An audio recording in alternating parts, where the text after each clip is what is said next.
자, 어른 설교 시간입니다. 하나님 아버지와 우리 주 예수 그리스도로부터 오는 은혜와 평강이 오늘 모이신 여러분과 함께 하시기를 바랍니다. 루터의 종교개혁의 본질은 교회를 새로 만들어내는 것이 아니었습니다. 교회를 교회답게 하는 것, 원래 복음으로 돌아가는 것이 루터의 종교개혁이었습니다. 그래서 루터의 후예들은 종교개혁의 3대 기치를 다음과 같이 세웠습니다. 오직 믿음, 오직 은혜, 오직 성경. 그리고 이 종교개혁의 기치들은 모두 예수 그리스도를 향해 있습니다. 오직 그리스도만이 우리를 이끄시고 구원하신다. 이것이 종교개혁의 본질이었고 우리 루터교회가 이 땅에 존재하게 된 이유입니다. 근래 많은 한국 교회들이 어려움을 당하고 있습니다. 우리 교회처럼 작은 교회는 재정적인 어려움과 성장의 문제 때문에, 반대로 큰 교회는 여러 비위의 문제들 때문에 어려움을 겪고 있습니다. 이런 어려운 상황에 있는 교회에 필요한 것이 있다면 저는 그것이 그리스도로 돌아가야 하는 것이다 라고 생각합니다. 모든 상황 속에서 그리스도를 기억하고 그리스도만이 우리를 이끄시고 구원하신다는 것을 믿는다면 우리의 상황은 변하게 될 것입니다. 새로운 돌파구를 찾게 될 것이고 하늘의 기적을 맛보게 될 것입니다. 그리스도에 대한 믿음과 확신, 이것이 많은 어려움을 가지고 있는 우리 교회와 우리 성도들을 구원할 것이라 저는 굳게 믿습니다. 오늘의 복음서가 우리에게 말해주고 있는 것도 이와 같습니다. 제자들은 고난 가운데 있지만 누구도 그 고난을 해결해 주지는 못합니다. 자신의 능력도, 자신의 경험도, 그 어느 것도 고난을 타개해 나가지 못합니다. 비로소 예수님이 제자들 앞에 왔을 때 그때 제자들의 고난이 해결이 됩니다. 거센 풍랑이 일고 있었지만 예수님으로 인해 풍랑은 곧 잔잔해지고 제자들은 고난 가운데서 벗어나게 됩니다. 예수님만이 고난과 어려움을 해결할 열쇠였던 것입니다. 오늘의 복음서는 지난주 복음서였던 오병이어의 기적과 연결이 됩니다. 예수께서는 제자들이 가지고 있었던 떡 5개와 물고기 2마리로 수천 명의 사람을 먹이십니다. 제자들은 예수님의 말씀에 따라 예수님께서 축사하신 떡 5개와 물고기 2마리를 수천 명에게 나누어 주었고, 그것이 모든 이에게 충분히 나뉘어질 때까지 자신의 손에서 사라지지 않는 그런 기적을 경험하였습니다. 그리고 사람들이 배불리 먹고 난 뒤 남은 조각들을 다 거두자 12광주리에 가득 차게 되었습니다. 놀라운 기적이었고 의미 깊은 일이었습니다. 그런데 예수께서는 갑자기 제자들을 재촉하시기 시작하십니다. 제자들을 배에 태워서 갈릴리 호수 건너편으로 가라 하시고 자신은 앞에 모인 수천 명의 사람들을 해산시키십니다. 그리고 기도하시러 산으로 올라가십니다. 예수님께서 왜 이렇게 행동하셨는가? 그것은 오늘의 복음서에 쓰여 있지 않습니다. 그러나 이와 같은 사건이 쓰여져 있던 요한복음 6장에는 그 이유가 이렇게 쓰여져 있어요. 요한복음 6장 14절과 15절에 있는 말씀입니다. 우리 함께 읽겠습니다. 그 사람들이 예수께서 하신 이 표적을 보고 말하되 이는 참으로 세상에 오실 그 선지자라 하더라. 그러므로 예수께서 그들이 와서 자기를 억지로 붙들어 임금으로 삼으려는 줄 아시고 다시 혼자 산으로 떠나가십니다. 모였던 수천 명의 사람들은 예수님을 왕으로 삼으려고 했습니다. 그들이 예수님을 왕으로 삼으려고 했던 것은 단순히 오병이어의 기적으로 수천 명이 먹었던 것 때문만은 아닙니다. 그저 기적이 자기 눈앞에서 일어났기 때문만은 아닙니다. 바룩 2서와 같은 유대교 묵시록 문헌에 따르면 메시아가 도래하는 시대에는 하늘의 곳간이 열려 하나님의 백성이 그 만나를 다시 먹게 될 것이다 라고 기록하고 있습니다.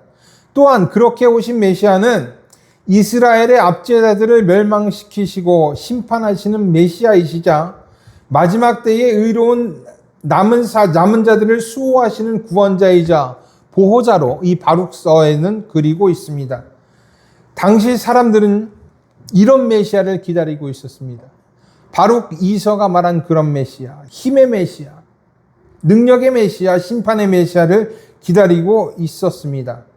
그리고 예수님이 오병이어의 기적을 행하시자, 하늘의 곳간을 열어 하늘의 음식을 먹이시자 예수님을 왕으로 삼으려고 했던 것입니다. 제자들이라고 해서 크게 다르지는 않았을 것입니다. 게다가 제자들은 자신의 손으로 오병이어의 기적에 동참했습니다. 그러니 예수님을 왕으로 삼을 열망이 더했으면 더했지 절대로 작지는 않았을 것입니다. 그러나 예수께서 오병이어의 기적을 행하신 것은 심판의 왕, 능력의 왕, 힘의 왕이 되고자 함이 아니었습니다. 예수께서는 이 기적을 통해서 전혀 다른 것을 말씀하셨습니다. 자신이 사람들의 영적인 갈급함을 채워줄 것이라는 것. 인간의 경험하는 실제적인 배고픔과 삶의 결핍에도 우리의 하나님은 큰 관심이 있다라는 것. 십자가에서 찢기실 그리스도의 살과 피를 미리 예표하시는 것. 적은 것이라도 예수님의 손에 들리우면 기적의 매개체가 된다는 것. 이러한 것들이 예수께서 오병이어의 기적을 행하신 이유였습니다. 그래서 예수께서는 제자들을 재촉해서 배에 태우시고 모인 무리들을 해산시키셨던 것입니다. 그들이 예수님의 오병이어를 왜곡해서 받아들였기 때문입니다. 그리고 예수님은 모든 사람들을 다 해산시키시고 자신은 기도하러 산으로 가십니다. 곧 날이 저물었습니다. 제자들은 배를 타고 갈릴리 호수를 건너가고 있었습니다. 이때 바람이 거스르기 시작합니다. 이로 인해서 급한 병풍이 생겼고 제자들은 파도로 인해 고난받기 시작합니다. 갈릴리 호수는 아까 보셨듯이 둘레가 한 50km가 넘는 제법 꽤 큰 호수입니다.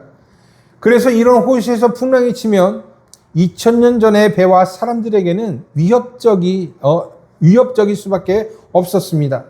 기록에 따르면 주변의 높은 산맥과 골짜기 지형 때문에 간혹 돌풍이 불었고 그러면 2-3m 정도의 파도가 생성되었다라고 합니다. 제자들도 이런 파도로 인해서 어려움을 당했을 것이다 라고 저는 생각합니다. 그런데 여러분 이것을 한번 생각해 보십시오.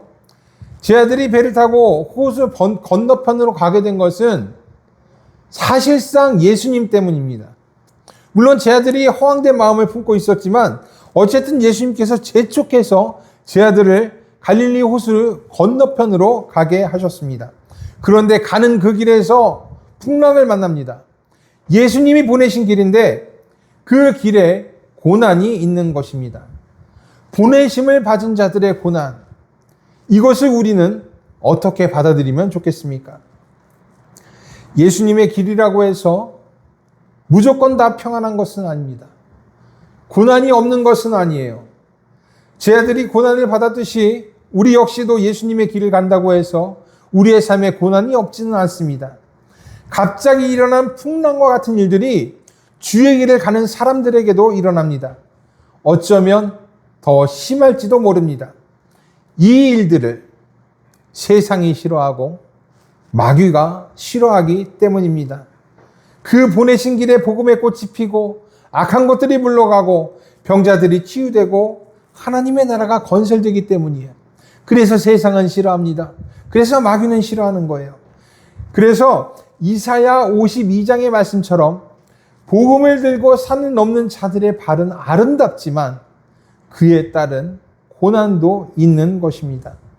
하지만 우리가 믿어야 하는 것은 이런 고난은 고난으로서 끝나지는 않는다라는 것입니다.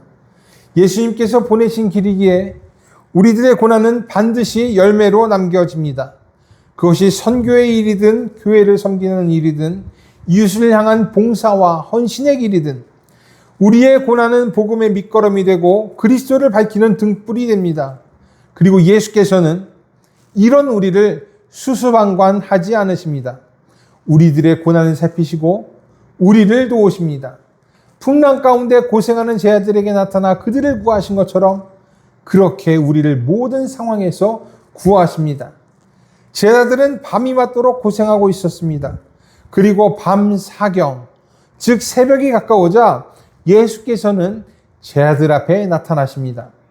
루터는 이를 인용해서 하나님께서 종종 늦게 오시는 것처럼 보이지만 실제로는 가장 적절한 때에 찾아오시는 분이다 라고 말합니다.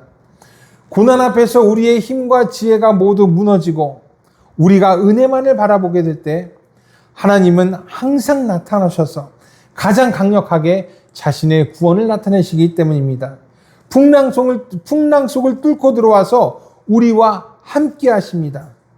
그런 하나님이시기에 우리가 늦게 오셨다라고 생각할지라도 그때가 가장 적당한 시기라라고 루터는 말합니다. 그리고 풍랑 속을 뚫고 오신 예수님께서는 우리에게 이렇게 말씀하십니다. 안심하라. 나니 두려워하지 말라. 이에 베드로는 이렇게 말합니다. 주여, 만일 주님이시거든 나를 명하사 물 위로 오라 하소서 라고 말합니다. 이것은 예수님을 시험하거나 기적을 경험하기 위한 것은 아니었어요. 베드로는 먼저 예수님의 말씀을 기다렸습니다. 그리고 예수님께서 오라 라고 명하시자 그제서야 베드로는 배에서 내려서 예수님을 향해서 물 위로 걸어갔습니다. 예수님의 말씀을 믿은 것이에요. 그리고 그 믿음은 베드로를 물 위로 걷게 하였습니다. 참된 믿음이란 것이 무엇인가? 라고 저에게 묻는다면 저는 이것이 참된 믿음이다 라고 대답하겠습니다. 믿음은요, 우리의 감정이나 우리의 용기나 경험에서 비롯되는 것이 아닙니다. 오직 말씀에 근거하는 것. 그것이 믿음입니다. 말씀에 근거한 하나님의 약속이 있고 그 약속을 우리가 붙잡을 때 그것이 우리들의 믿음이 되고 그때 하나님의 일은 기적처럼 우리에게 행해집니다. 그래서 말씀이 있는 곳에 믿음이 있고 믿음이 있는 곳에는 하나님의 역사가 있는 것이에요. 예수님의 말씀만이, 그리고 그 말씀을 신뢰하는 우리만이 하나님의 역사를 창출해낼 수 있는 것입니다. 하지만 물 위로 걷던 베드로는 곧 물속으로 빠지게 됩니다. 그가 풍랑을 보고 두려워했기 때문이다 라고 성경은 말하고 있습니다. 많은 사람들은 이를 보고 베드로의 믿음이 약하기 때문이다 라고 말합니다.